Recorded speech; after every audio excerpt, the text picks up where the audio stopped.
అందరికీ నమస్కారం అండి. ఇవాళ మనం చెప్పుకోబోయే కథ పేరు ఊరే వాళ్ళకి ఊపిరి. ఈ కథని రచించిన వారు లక్ష్మి గారు. ఇక మనం కథలోకి వెళ్ళిపోతే, రాజమ్మ ఉదయం నుండి ప్రతిసారి గేట్ సౌండ్ అయినప్పుడల్లా బయటికెళ్ళి చూసి వస్తుంది. ఎన్నిసార్లు బయటికెళ్తావు? కాళ్ళేం నొప్పి గిప్పి లేదే ఇటీ అంటూ అంటూ తను కూడా బయట నిలబడి రోడ్డు వైపుకి చూస్తున్నాడు నాగయ్య.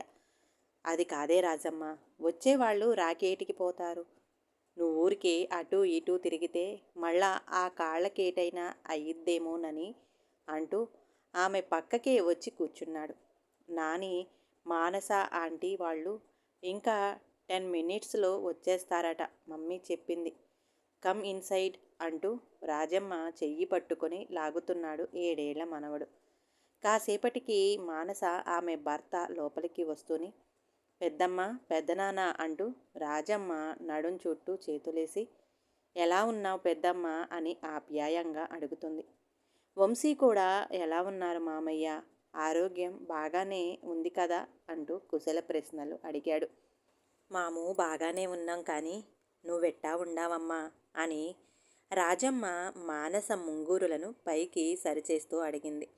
ఇంతలోనే బయటికెళ్ళిన ప్రదీప్ లోపలికి వచ్చి చెల్లెలు బావను చూసి, అబ్బో, అమ్మాయికి ఇప్పుడు ఖాళీ అయ్యింది రావడానికి అన్నాడు.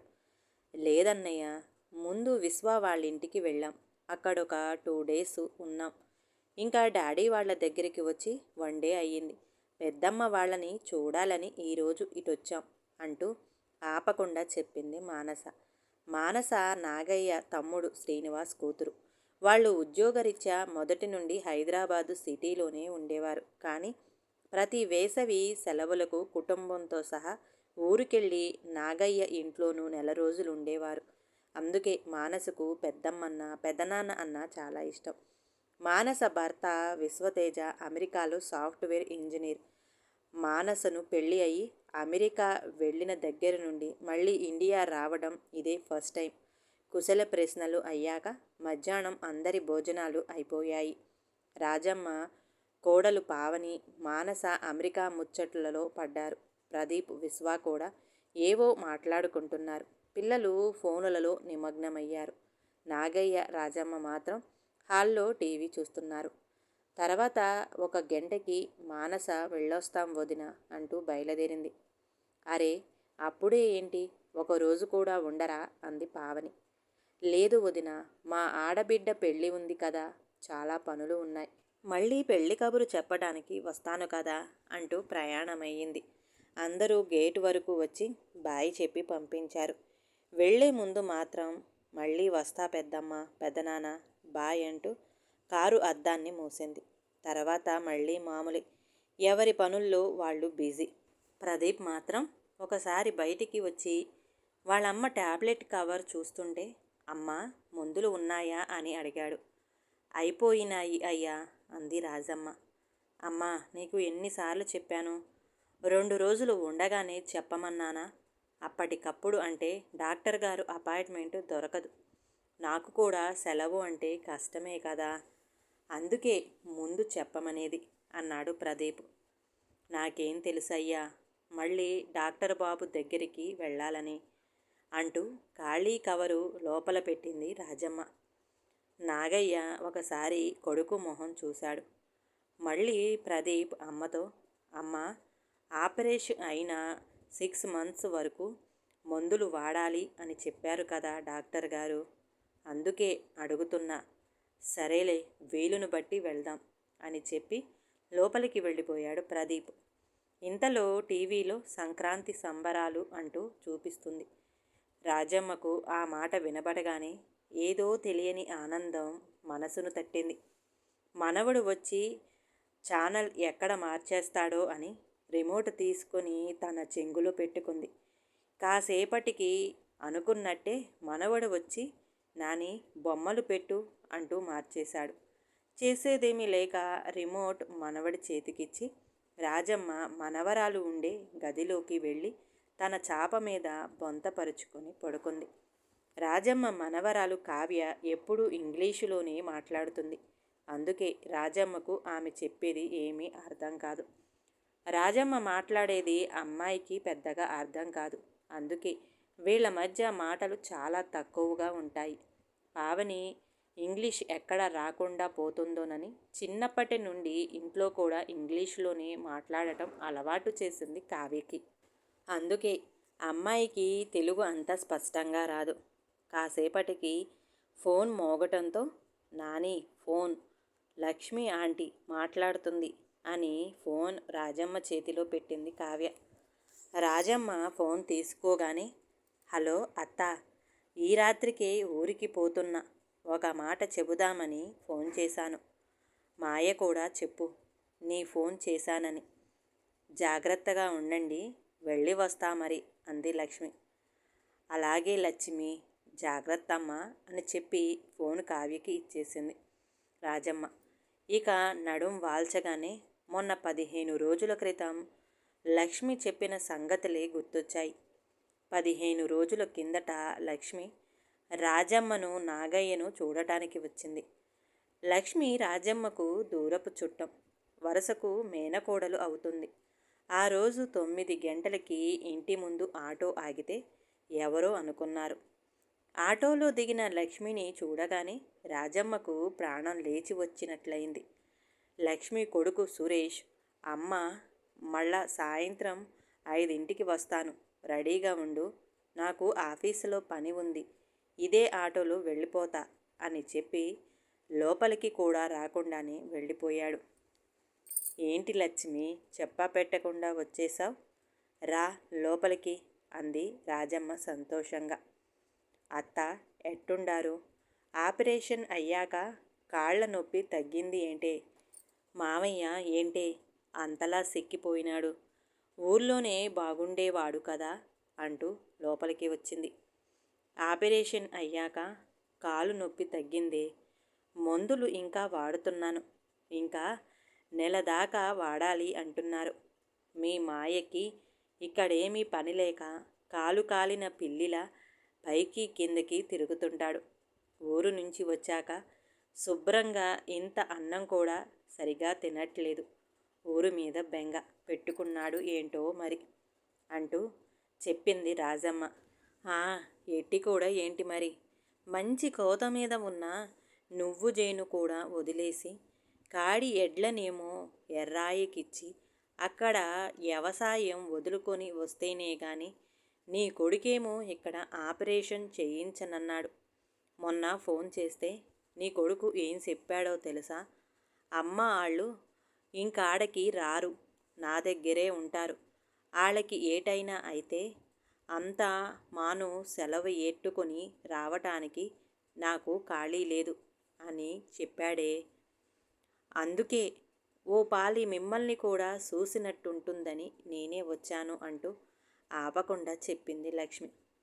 లక్ష్మి చెప్పిన మాటలు నాగయ్య మనసును మరింత బాధ కలిగించాయి.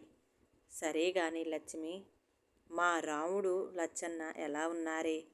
వాటికి శుభ్రంగా తిండెడుతున్నాడా లేదా అంటూ ఆమె సమాధానం కోసం కంటిలో ఉన్న తడి కనపడకుండా గుమ్మం వైపు చూస్తూ అడిగాడు నాగయ్య. నాగయ్య తన వైపు చూడకపోయినా లక్ష్మికి నాగయ్య మనసులో బాధ అర్థమైంది. ఎడుతున్నారు కానీ పని కూడా బాగానే చేయించుకున్నాడు పాపం, ఆటికేడ రెట్టు ఇయ్యడు. ఈ మాటలకి నాగయ్య మనసు మరింత బాధపడింది. ఊర్లో ఉన్నప్పుడు తన 2 ఎద్దులను రాముడు లచ్చన్న అని పిలుచుకుంటూ కన్న బిడ్డల్లా చూసుకునేవాడు. అవి వచ్చిన దగ్గర నుండి వానలు బాగా పడి పంటలు పండాయని వాటిని ఇంటి ఇలవెల్పులాగా చూసేవాడు.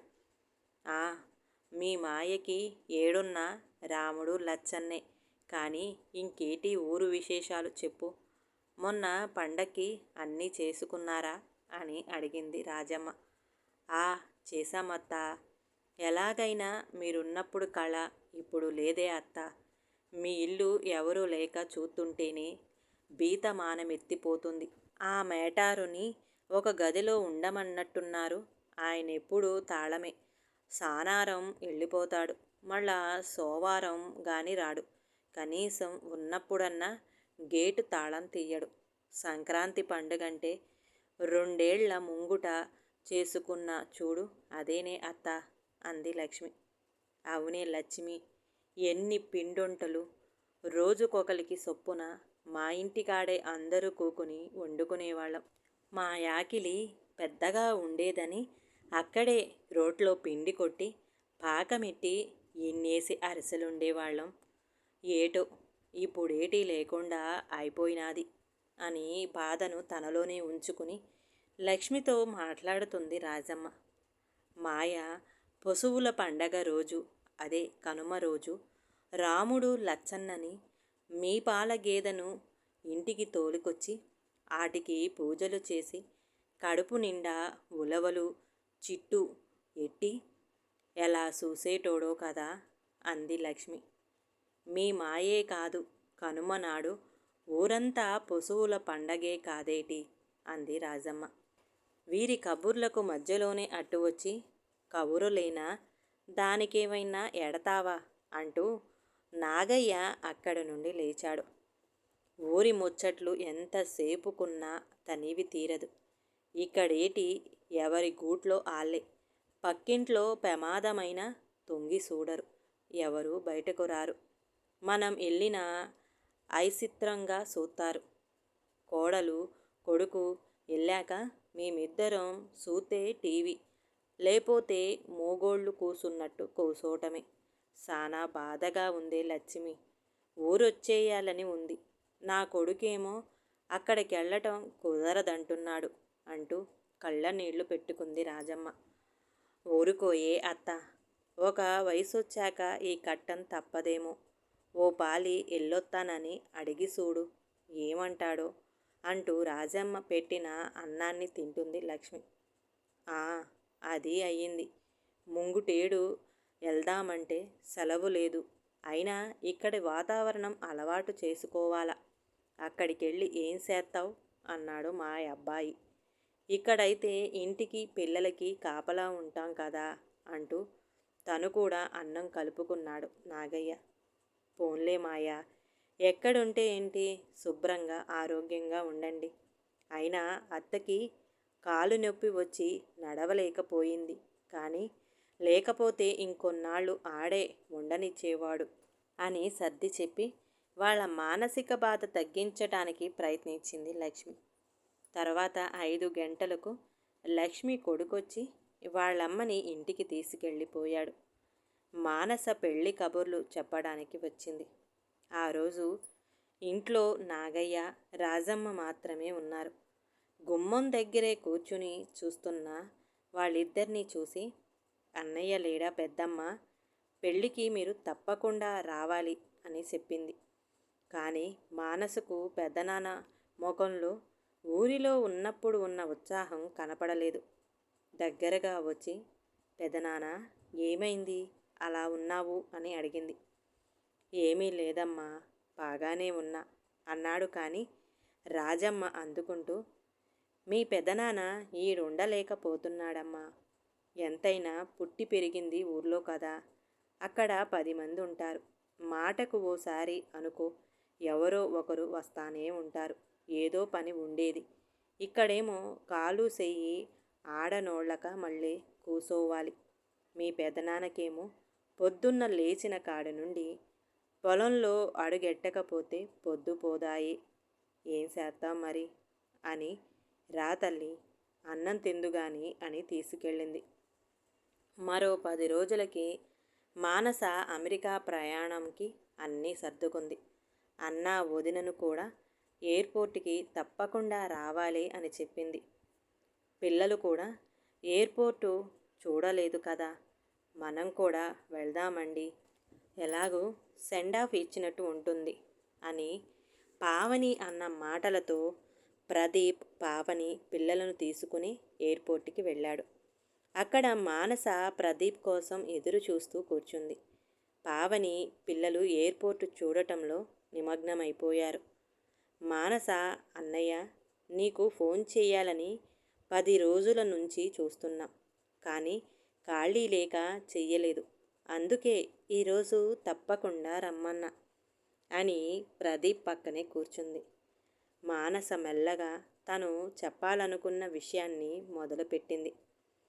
పెదనాన్న పెద్దమ్మని ఊరికి పంపించే అన్నయ్య అన్న మానస మాటలకు ఒక్కసారిగా ఉలిక్కిపడ్డాడు ప్రదీప్. ఏమైంది? వాళ్ళు నీతో ఏమైనా చెప్పారా? అన్నాడు కంగారుగా. లేదన్నయ్య, వాళ్ళు పుట్టింది పెరిగింది ప్రకృతి ఒడిలో అయిన పల్లెటూర్లు. వాళ్ళు 60 ఏళ్ల జీవితం అంతా పల్లెటూరితోటే ముడిపడి ఉంది. అలాంటిది ఇప్పుడు ఒక్కసారిగా ఆ కాంక్రీట్ జంగిల్ తీసుకొచ్చి ఇక్కడ బంధించటం ఏమీ బాగోలేదు. ఒక్కసారి నువ్వే ఆలోచించు అంది. అక్కడ వాళ్ళకి ఏదైనా వస్తే ఎవరు చూస్తారు అన్నాడు ప్రదీప్. ఏదైనా వస్తే చూడటానికి అక్కడ ఇంకా స్వచ్ఛమైన మనసున్న పల్లెటూరు వాళ్ళు ఉన్నారు. అయినా లక్ష్మి అత్త కూడా పక్కనిల్లే కదా. అంతకు సీరియస్ అయితే ఎలాగూ నువ్వు వెళ్తావు. వాళ్ళు ఈ పట్నంలో కేవలం మనుషులు మాత్రమే ఉన్నారు. వాళ్ళ మనసు మాత్రం ఊరిలోనే ఉంది. జీవం లేకుండా జీవోత్సవాలుగా ఎందుకన్నయ్యా వాళ్ళు ఇక్కడ ఉంచుతున్నావు? వాళ్లకు ఊరే ఊపిరి అన్నయ్య. ఆ ఊరిలో ఉంటే వాళ్ళల్లో ఊపిరి ఇంకొన్నాళ్ళు ఉంటుంది. ప్లీజ్, నేను ఇలా చెప్పానని ఏమీ అనుకోవద్దు. వాళ్ళని ఊరికి పంపించే. నీకు వీలైనప్పుడు వెళ్ళి చూస్తూ ఉండు అని చెప్పింది. ప్రదీప్ అంతగా ఎప్పుడూ ఆలోచించలేదు. కానీ మానస చెప్పాక తన మనసుకు కూడా అదే కరెక్ట్ అనిపించింది. డాక్టర్ కూడా రాజమ్మకి వచ్చింది సాయిటిక కాలు నొప్పి, ఆపరేషన్ చేస్తే తగ్గిపోతుంది అన్నాడు. అలాగే ఆపరేషన్ కూడా అయిపోయింది. ఇప్పుడు మందులు వాడితే సరిపోతుంది అని చెప్పాడు. ప్రదీప్కి కూడా వాళ్ళని బలవంతంగా ఉంచినట్లే అనిపించింది. తర్వాత 2 రోజులకు, అమ్మా, మనం చౌడారం వెళుతున్నాం. అక్కడ ఇళ్ళన్నీ క్లీన్ చేయమని చెప్పాను అన్న కొడుకు మాటలకు రాజమ్మ నాగయ్యకు కళ్ళల్లో మెరుపులు కనిపించాయి. వారి సంతోషానికి అవధులు లేవు. రాజమ్మ నాగయ్య కాదు, ఇలా ఎంతోమంది అనేక కారణాలతో సిటీలో ఉండలేక ఊరెళ్ళలేక జీవోత్సవాలుగానే బతుకుతున్నారు. ఒకవేళ అటువంటి తల్లిదండ్రులు మన ఇంట్లో ఉన్నప్పుడు మనమంతా మనసు పెట్టి వాళ్ళ కోసం ఆలోచించాలి. తప్పకుండా ఆలోచిస్తారు కదూ.